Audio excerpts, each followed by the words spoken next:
Hello everybody, Alexandria Anthony, one half of World Paranormal Research Society. Happy New Year to all of our listeners, followers, subscribers.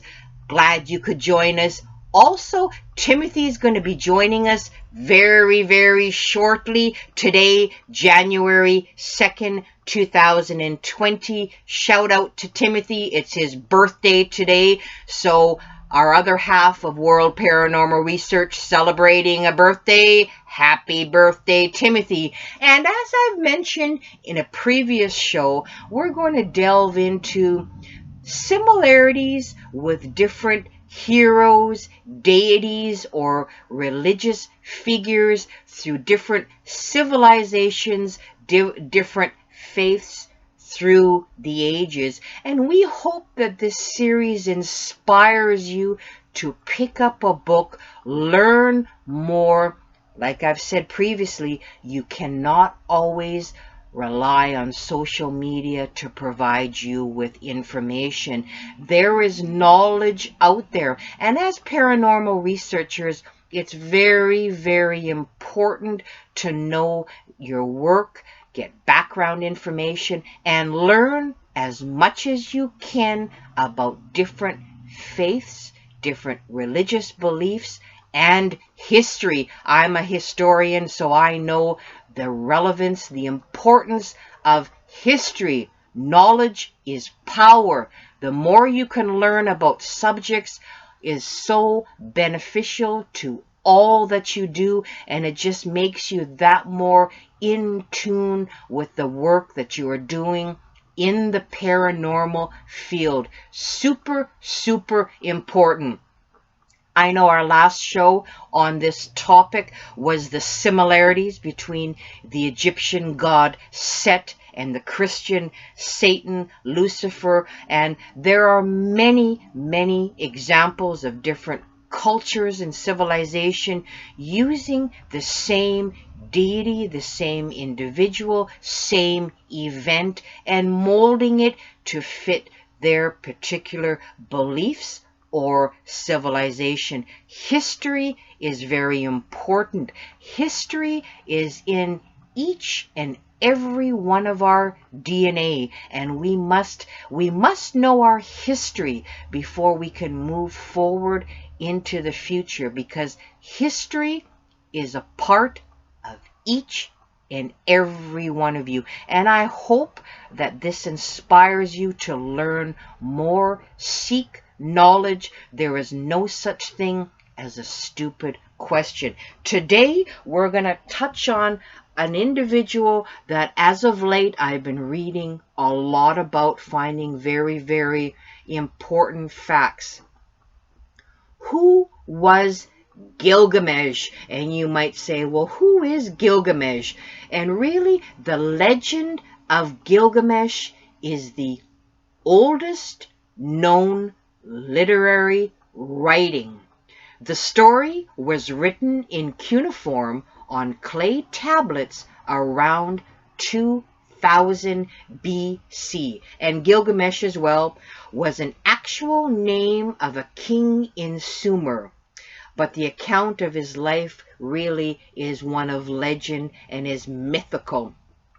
He was a great god king of Uruk, great strength, charisma, searching for immortality, and his brother or friend Enkidu go on adventures, and they help to restore the balance after the great flood. And the word great flood is going to be key in this particular episode. And Gilgamesh really, and you'll see a few screenshots throughout this episode, was a demigod who was said to have lived an exceptionally long life. And the Sumerian king list records his reign as 126 years. And he is said to possess superhuman strength. And Gilgamesh is widely accepted as the historical fifth king of Uruk, who reigned in the 26th century BCE. And his influence, folks, was so profound that myths of his divine status grew up around his deeds and finally culminated in the tales found in the Epic of Gilgamesh. And later Mesopotamian kings would invoke his name and associate his lineage with their own. And other tales mentioning Gilgamesh always represent him as the great hero, and the historical king was eventually accorded completely divine status as a god. And prayers found inscribed on clay tablets address Gilgamesh in the afterlife as a judge in the underworld, comparable in wisdom to the famous Greek judges of the underworld, Minoas, to name one of them.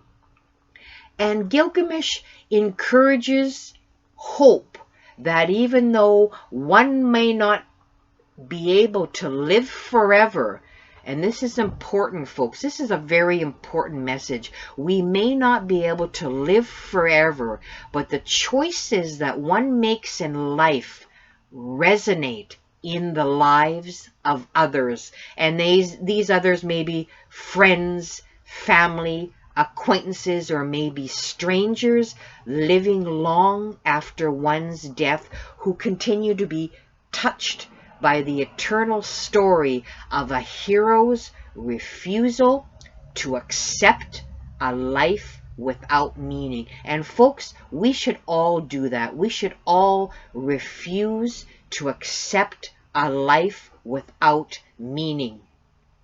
Gilgamesh's struggle against apparent meaninglessness defines him, just as it defines anyone who has ever lived. And his quest continues to inspire those who recognize how eternal and intrinsically human that struggle really is. And the Epic of Gilgamesh is an epic poem from ancient Mesopotamia that is often regarded as the earliest surviving great work of literature and the second oldest religious text after the pyramid text. And very, very important. And the Epic of Gilgamesh, for all of you who may not know, recounts the tale of the hero king of ancient Mesopotamia. And Gilgamesh has various encounters with creatures, kings, and gods, and provides a story of human relationships, feelings, loneliness, friendship, loss, love, revenge, and the fear of death, folks. So really, again, Gilgamesh is a semi-mythical king of Uruk in Mesopotamia, again best known from the Epic of Gilgamesh, written circa 2150 to 1400 BCE, the great Sumerian Babylonian poetic work, which actually predates Homer's writing by 1500 years. And it stands as the oldest piece of epic world literature, folks. That is absolutely amazing.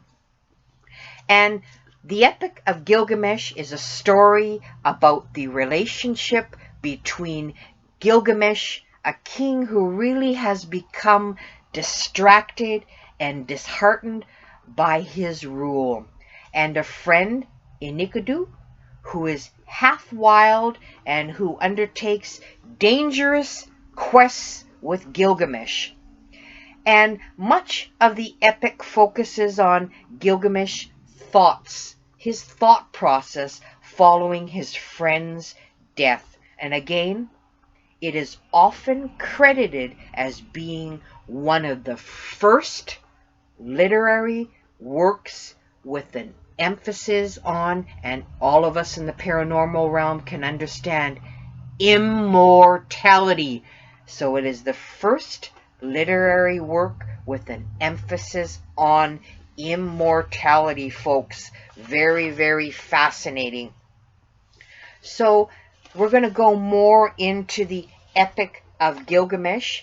And before we go into this epic, and it's good to know that the Gilgamesh epic was familiar in the biblical world. So the whole biblical world were familiar with the Epic of Gilgamesh. And again, a lot of you may be thinking, what's an epic? What's between an epic, a poem? Well, as writers, Timothy and I are both writers, and I'm going to dissect it for you. Epics have 7 main characteristics. Number 1, the hero is completely outstanding, historically legendary.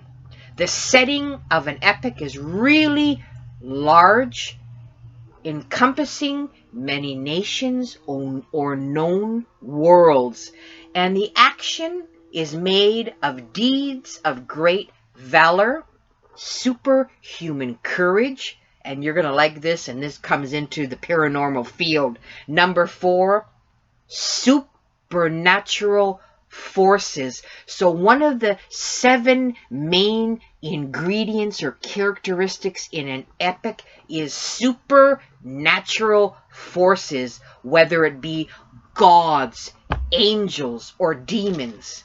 And it is also, number 5, written in a special style, i.e., a verse. The poet tries to remain objective throughout the epic, and epic poems are believed to be, again, there's our favorite word, supernatural and real by the hero and the villain. And we're going to bring you right into Gilgamesh's epic, and in precisely Tablet 11. And Tablet 11 goes into a detailed description of the flood, a global flood, similar to Genesis in the Bible. And Tablet 11 is, the spelling of this individual is Utnapishtim, tells Gilgamesh the story of the flood. And the gods decided to flood the world and destroy all the people, folks. So you're going to see that similarity. And some scholars, historical scholars, believe that because remnants of the Akkadian account predate the writing of Genesis in the Bible, Moses or any other author, they're saying that maybe Moses or another author copied from the Akkadian story. And Genesis, the part of Genesis in the Bible, was written by 1400 BC, while the first Gilgamesh story that references the global flood was apparently from 2100 BC.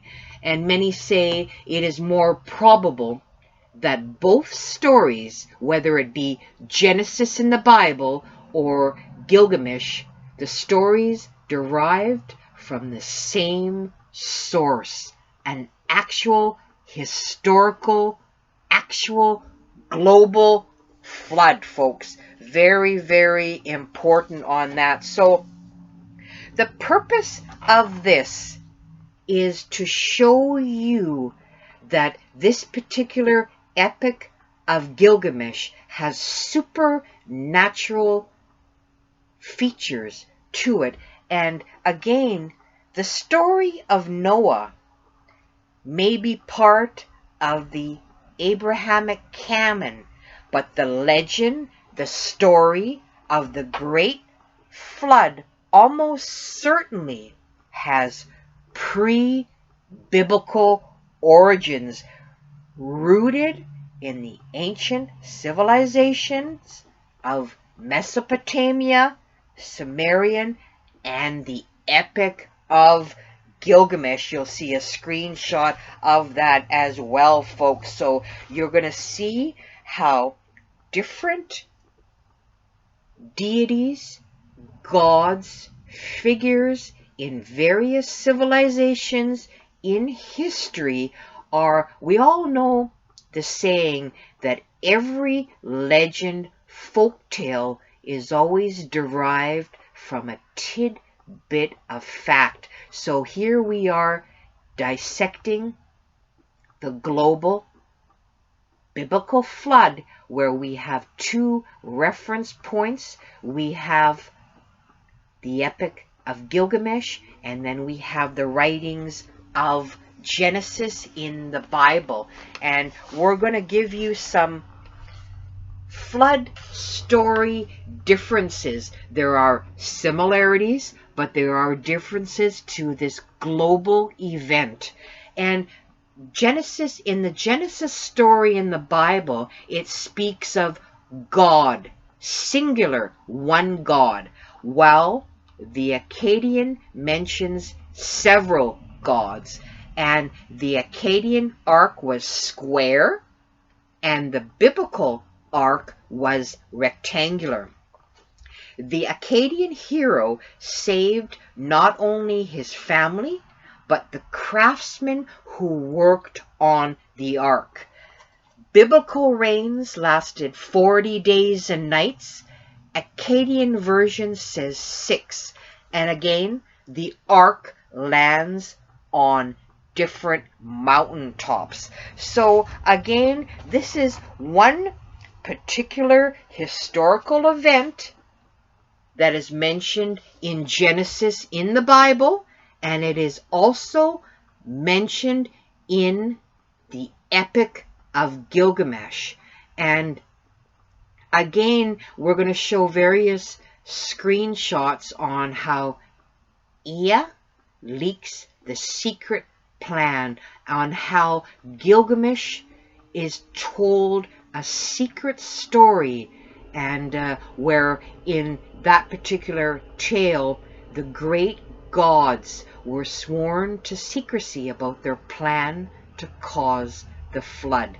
And then you'll see the screenshot on how the boat must have equal dimensions, and how they should say, what should they say to the various people. And it goes into detail on the building and the launching of the boats, and the construction, how many days, the equal lengths of 120 cubics, and the boat in this particular tale that was told to Gilgamesh had 6 decks divided into 7 and 9 compartments. Water plugs were driven into the middle, and then it goes into when the boat was launched, and he loaded all the living beings that I had. And again, his relatives, craftsmen, and all of the beasts and animals of the field boarded the boat. So again, it talks even about the storm. It gives reference of the storm that occurred where the gods lit up the land with their lightning, and talks about the gods were frightened by the flood, etc. And then it goes into the calm after the storm, and it says, on the 7th day the storm was pounding like a woman in labor. And then it says when the seas were calm, and then it goes into one part in particular, the sacrifice, and the individual sacrificed a sheep and offered incense, where he placed 14 sacrificial vessels and poured reeds, cedar, and myrtle into the fire. And again, it talks about the flood hero and his wife are granted again immortality and transported far away. So this just goes to show you, folks, and I'm going to bring more in this series on how through civilization, through the grains of time, various characters, deities have the same story that is molded, shaped to conform to their specific needs and their specific specification of the time. And I particularly like this notation, and you'll notice the similarities between this